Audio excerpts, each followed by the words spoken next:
A little over 38,000 tests were processed today with a backlog of nearly 55,000 amidst this latest surge in cases. A concerning number for experts and residents who tell City News that now not only are they waiting days for a test, but it's taking just as long and in some cases even longer to get the results back.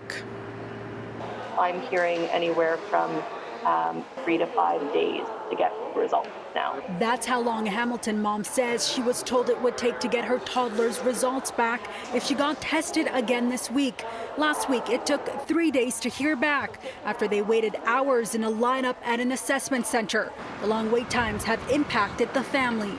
I've paid for 22 days of daycare for this month, and I've sent her 9 of them. And I'm still paying for all 22 of them. It's unsustainable for working families.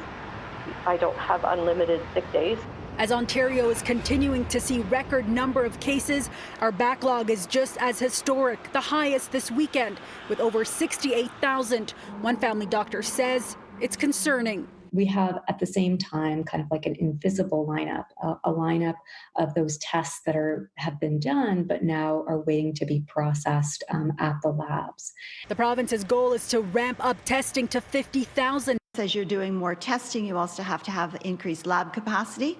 So we are working on several fronts right now to increase that so that there will be the vast majority of tests returned in 24 to 48 hours. But critics say labs can't keep up. We all know that this government has not done well on testing from day one.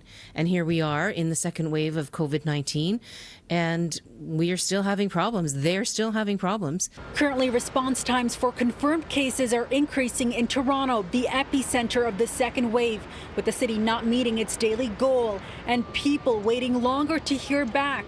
Last Monday, 77% of tests were reported within a 2-day period. Today, it's only 44%. 20% of test results are completed within a 24-hour period, falling short of the 60% goal. Controlling COVID really is about doing an excellent job on testing, contact tracing, and then isolating.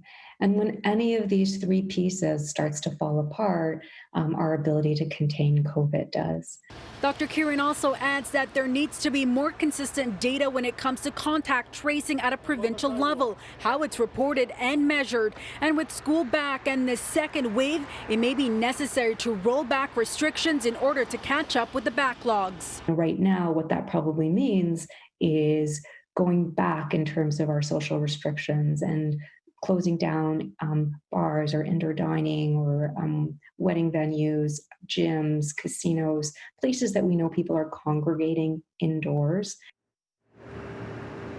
And Toronto Public Health 700 contract tracers say they are only able to reach 54.5% of close contacts each day. Others have been difficult to reach. The province adding they have over 2,700 staff across all public health units working on case and contact management. Another 1,000 have been trained or are currently being hired.